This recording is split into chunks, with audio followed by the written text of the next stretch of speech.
Hi friends அனைவருக்கும் வணக்கம். நாம இன்னைக்கு வறுத்து ஊத்திய வெள்ளை மொச்சை கருவாடு குழம்பு தாங்க பார்க்க போறோம். இது ரொம்பவும் புதுமையான சுவையில இருக்கும் கண்டிப்பா. ஏன்னா நீங்க இது வரைக்கும் இந்த மாதிரி ட்ரை பண்ணிருக்க மாட்டீங்க. நாங்க ரெகுலரா இந்த மொச்சை பயிரை வந்து இந்த மாதிரி தான் செய்வோம். வாங்க இந்த குழம்பு எப்படி செய்யலாம்னு பார்க்கலாம். வாங்க வீடியோக்குள்ள போலாம். ஃபர்ஸ்ட் இந்த குழம்புக்கு வந்து நான் ஒரு 20 சின்ன வெங்காயம் எடுத்து வச்சிருக்கேங்க. 6 பல்லு தேங்காய் எடுத்திருக்கேங்க. இந்த சைஸ்ல இது ரெண்டையும் நாம வந்து தேங்காயை வந்து குட்டி குட்டியா கட் பண்ணிக்கோங்க. கட் பண்ணிட்டு இது ரெண்டையும் நம்ம மிக்ஸில நல்லா பேஸ்டா ஃபைன் பேஸ்டா அரைச்சுக்கணுங்க. அரைச்சிட்டு வந்துடலாம். பாருங்க நான் கொஞ்சமா தண்ணி ஊத்தி ஃபைன் பேஸ்டா அரைச்சிட்டு வந்திருக்கேன். இது அப்படியே ஒரு ஓரமா வச்சிருங்க. பாருங்க ஒரு சிறிய நெல்லிக்காய் அளவு புளி எடுத்து தண்ணியில ஊற வச்சிருங்க. ஃபர்ஸ்ட் நீங்க எந்த பாத்திரத்துல குழம்பு வைக்க போறீங்களோ அதே பாத்திரத்தை எடுத்துக்கோங்க. அதில் வந்து பாருங்க நான் ஒரு பெரிய சைஸ் தக்காளி எடுத்துருக்கேன். சிறிய தக்காளியா இருந்தா 2 எடுத்துக்கோங்க. இதை வந்து அப்படியே நம்ம ரசத்துக்கு பிணைவோம் பாத்தீங்களா, அதே மாதிரி இப்படி நல்லா கையில ஸ்மாஷ் பண்ணி வச்சுக்கோங்க. பாருங்க நான் தக்காளி நல்லா ஸ்மாஷ் பண்ணிட்டேன். இப்போ வந்து நம்ம அரைச்சு வச்சிருக்க பேஸ்ட் இது கூட ஆட் பண்ணிடலாங்க. இப்போ வந்து நம்ம குழம்பு மிளகாய் தூள் ஆட் பண்ணிடலாங்க. நான் வந்து இன்னைக்கு 4 ஸ்பூன் குழம்பு மிளகாய் தூள் ஆட் பண்றேங்க. நீங்க எந்த பாத்திரத்துல குழம்பு ஊத்தி வைக்க போறீங்களோ அதே பாத்திரமே எடுத்துக்கோங்க. அப்பதான் உங்களுக்கு அளவு கரெக்டா வரும். நான் 4 ஸ்பூன் சேர்த்திருக்கேன்.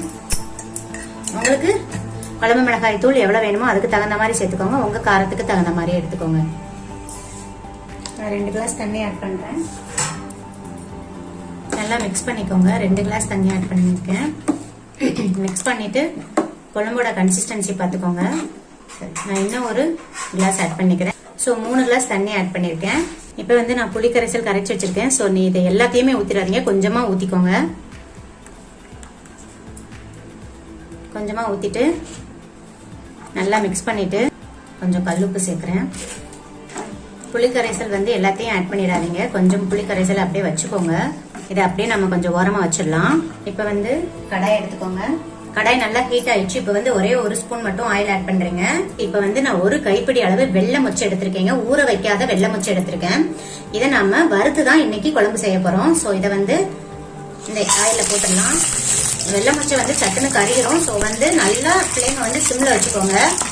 சிம்ல வச்சுட்டு ஃப்ரை பண்ணுங்க. கறிகிடுச்சுன்னா அந்த குழம்பு நல்லா இருக்காது. சோ அந்த கருகல் வாடை வரும்.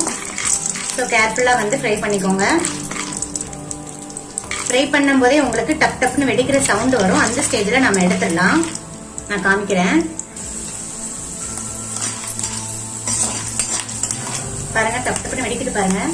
பாருங்க இப்ப பயரோட கலர் வந்து நல்லா சேஞ்ச் ஆயிடுச்சு. இப்ப வந்து நம்ம ஸ்டவ் ஆஃப் பண்ணிடலாம். ஆஃப் பண்ணிட்டு ஆயில் அப்படியே விட்டுருங்க. இந்த பயரை மட்டும் ஒரு பிளேட்டுக்கு டிரான்ஸ்ஃபர் பண்ணிடுங்க.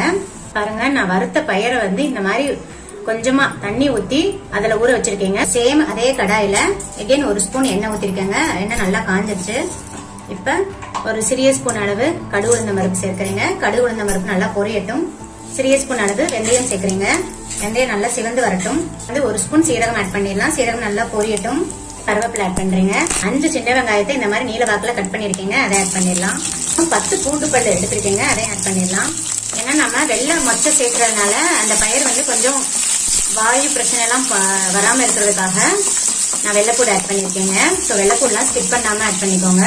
பூண்டு வந்து ஓரளவுக்கு சிவந்து வந்துருச்சு. இப்ப வந்து நாங்க அரைச்சு வச்சு அந்த குழம்ப ஊத்திடலாங்க. ஃப்ளேமை வந்து நல்லா ஹைல வச்சுக்கோங்க. குழம்பு ஒரு கொதி வரட்டும். அதுக்கு இடையில வந்து இந்த மாதிரி நெத்திலி கருவாடு எடுத்திருக்கீங்க. நான் ஒரு 15 நெத்திலி கருவாடு எடுத்திருக்கேன். உங்களுக்கு தேவையான அளவு நீங்க கருவாடு எடுத்துக்கோங்க. ஸோ இதை மண்டெல்லாம் ரிமூவ் பண்ணிருங்க. ரிமூவ் பண்ணிட்டு இதுல செதில்ஸ் எல்லாம் ஏதாவது இருந்துச்சுன்னா அதையும் ரிமூவ் பண்ணிருங்க. ரிமூவ் பண்ணிட்டு நல்லா மஞ்சள் பொடி போட்டு நல்லா கிளீன் பண்ணி வச்சுக்கோங்க. இந்த மாதிரி நல்லா கிளீன் பண்ணி வச்சிருக்கேன். எடுத்து இந்த மாதிரி நீல வாக்குல கட் பண்ணி வச்சிருக்கீங்க. இதையும் ஒரு தண்ணியில போட்டு வச்சுக்கோங்க. இப்ப குழம்பு நல்லா கொதிச்சிருச்சு. ஒரு கொதி வந்துருச்சு. இப்ப வந்து நீங்க புளி செக் பண்ணிக்கோங்க. எனக்கு புளி கொஞ்சம் கம்மியா இருக்கு. நான் கொஞ்சம் ஆட் பண்ணிக்கிறேன். இப்ப நம்ம தண்ணியில போட்டு வச்சிருக்கோம் பாத்தீங்களா, இந்த பயிரை நம்ம அப்படியே சேர்த்துடலாம். 4 கத்திரிக்காய் எடுத்து கட் பண்ணி தண்ணியில போட்டு வச்சிருந்தேன் பாத்தீங்களா, அந்த கத்திரிக்காயை சேர்த்துருங்க. இப்ப வந்து உப்பு செக் பண்ணிக்கோங்க. ஒரு 3 நிமிஷத்துக்கு மூடி போட்டு கவர் பண்ணிடலாம். ஏன்னா இந்த கத்திரிக்காயெல்லாம் நல்லா வெந்து வரட்டும். ஓபன் பண்ணிட்டு கத்திரிக்காய் வெந்துருச்சான்னு பாத்துக்கோங்க. பாருங்க கத்திரிக்காய் வந்து நல்லா வெந்துருச்சு. இப்போ வந்து குழம்பும் ஓரளவுக்கு நல்லா திக்காயிடுச்சு. இப்போ வந்து நீங்க ரொம்ப திக்காயிடுச்சுன்னா நீங்க ஒரு கிளாஸ் தண்ணி வேணாலும் ஆட் பண்ணிக்கலாம். இப்போ வந்து நம்ம கிளீன் பண்ணி வச்சிருக்கிற நெத்திலி கருவாடு ஆட் பண்ணிடலாங்க. கருவாடு வேகட்டும். கருவாடு வந்து வெந்துருச்சான்னு பாத்துக்கோங்க. கருவாடு நல்லா வெந்துருச்சு. இப்போ நம்ம தொட்ட நிமிஷம் அப்படியே நல்லா பிரேக் ஆகும்.